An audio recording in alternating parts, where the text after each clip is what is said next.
Hello' everyone, এয়া আমাৰ ৰাণীজনী আজি মৰি থাকিলে। ভিডিঅ'টো যোৱাকালিৰ হয়, যোৱাকালি তাই মৰিছে।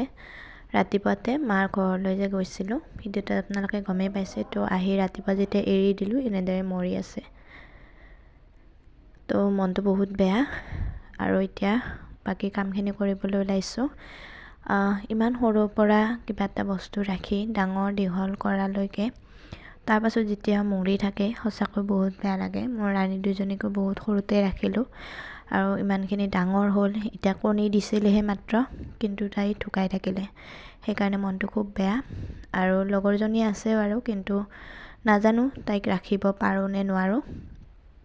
তো ৰাতিপুৱাতে বাকী বাহি বনখিনি কৰি মেলি আজৰি হৈ আহিলোঁ চিধা পাকঘৰলৈ। আহিয়েই পানীখিনি খাই লৈ চাহ চেকি খাই ল'লোঁ।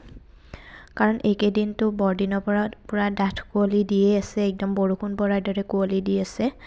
গতিকে ইমান কুঁৱলীত ইমান ঠাণ্ডা পৰিছে, উঠিবলৈকে মন নাযায় ৰাতিপুৱাৰ ভাগত।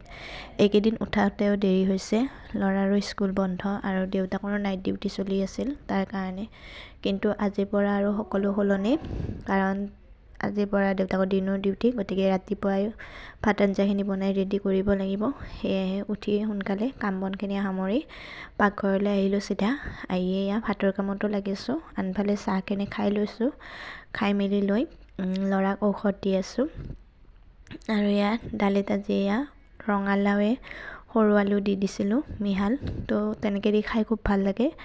ৰঙালাও দাইলত দি যদি গৰম গৰম পিঁয়াজ আৰু তেলেৰে সানি খাওঁ, বহুত ভাল লাগে খাই পেলাই। তো আপোনালোকে তেনেকৈ খাই ভাল পায়নে?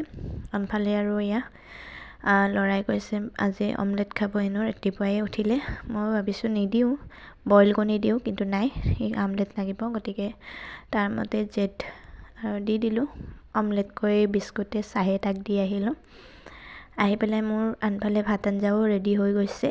আৰু এতিয়া আমাৰ কাৰণে আটা বনাই লওঁ। আটা মঠি আছোঁ।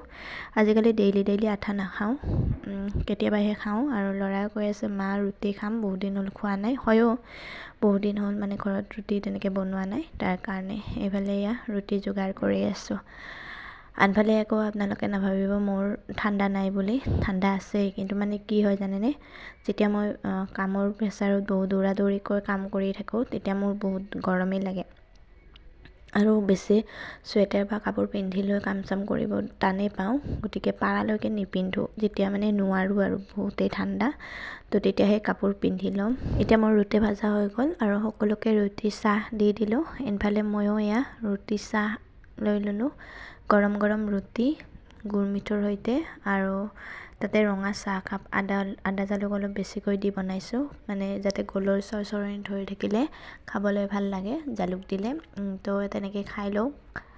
আৰু গাখীৰ চাহো খাওঁ কেতিয়াবা মাজে মাজে, কিন্তু গাখীৰ আজি আহি নাপালে, তাৰ কাৰণে এনেকৈয়ে খাই ল'লোঁ। আৰু ইয়াৰ মাজতে আপোনালোকক কওঁ, কিছুমান প্ৰজাতিৰ মানুহ থাকে যে আনক নিজৰ মানুহখিনিক বেছি গুৰুত্ব দিয়ে। নিজৰ ভিতৰত কি ক'ম আৰু, নিজৰ ভিতৰত জানেই আপোনালোকে, নিজৰ বংশ কুটুম বা নিজৰ তেজৰ মানুহকে ভাল পায়, বেলেগৰ মানুহক কেতিয়াও মৰম নকৰে, মৰম কৰিবও সাহস নকৰে। আৰু সিহঁত কেনেকুৱা ধৰণৰ মানুহ মই নিজেই নাজানো, কিন্তু মোৰ ক্ষেত্ৰত তেনেকুৱা নহয়। মই মোৰ কাৰণে সকলো সমান, মই কাকো আজিলৈকে পৰ আপোন বুলি ভাবি নাপালোঁ। আৰু ভৱিষ্যতেও মোৰ মনলৈ যাতে সেই কথাটো নাহে, মই সেইটোৱে বিচাৰোঁ। ভগৱানক মই অশেষ ধন্যবাদ কৰোঁ। কিন্তু কিছুমান মানুহে ইমানেই মোৰ পিছত পৰি থাকে নহয়, মোৰ বেকগ্ৰাউণ্ড নাজানাকৈ মোৰ যে কিমান কথা কৈ ফুৰে নহয়। তো তেখেতসকলক ভিডিঅ'ৰ জৰিয়তে কৈছোঁ যে আপোনালোকৰ যদি বেলেগ কাম নাই, তেতিয়াহ'লে আপুনি আপোনাৰ ঘৰখনক চম্ভালক, ঘৰৰ কামখিনি কৰক। কোনে ক'ত ফুৰিব গৈছে, কোনে কাৰ লগত আছে, কোনে কাৰ ঘৰত, কোনে কেনেকৈ খাইছে, কি কৰিছে, এইবিলাক কথাত আপোনালোকে মূৰ ঘমোৱাৰ কোনো প্ৰয়োজন নাই। আৰু এটা সুখবৰো হয় যে মোৰ পিছত ইমানখিনি ছিকিউৰিটি গাৰ্ড লাগি থাকে, যে মই ক'ত কি কৰি আছোঁ, কি কৰা নাই, কি খাইছোঁ, কি খোৱা নাই, সেইবিলাক হিচাপ কৰি থাকে। ভালো লাগে দিয়কচোন, বিনা বেতনত এনেকুৱা ধৰণৰ কৰ্মচাৰী পালে আৰু কি লাগে, হয় হয়নে?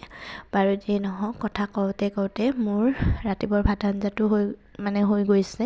দুপৰীয়াৰ কাৰণে ভাজি আৰু ভাতখিনি বনাইছিলোঁ। আঞ্জাখিনি থৈ দিছোঁ যিহেতুকে ঠাণ্ডাৰ কথা, আঞ্জাখিনি গৰম কৰি খাব পাৰিম, কিন্তু ভাতখিনিতো গৰম কৰিব নোৱাৰোঁ।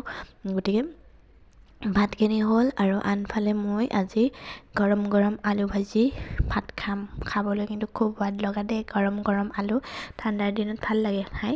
আৰু এয়া মই গৰম গৰমকৈ ভাজি আছোঁ। তাতে আৰু আলু এতিয়া নতুনকৈ উলিয়াইছে নহয়, গতিকে নতুন নতুন আলু খোৱাৰ মজাই বেলেগ। আৰু চাওঁতে চাওঁতে আজি আহি পালে 30 তাৰিখ, কাইলৈ 31 তাৰিখ। গতিকে নতুন বছৰ আহিল, পুৰণি বছৰ গ'ল। আৰু পুৰণি বছৰটোত বহুত কিবা কিবি হেৰুৱালোঁ। আপোনালোকে ভিডিঅ' চাই আছে যদি সকলোৱে নিশ্চয় জানে। তো আজিলৈ ভিডিঅ' ইমানেই আছিলে। বাই।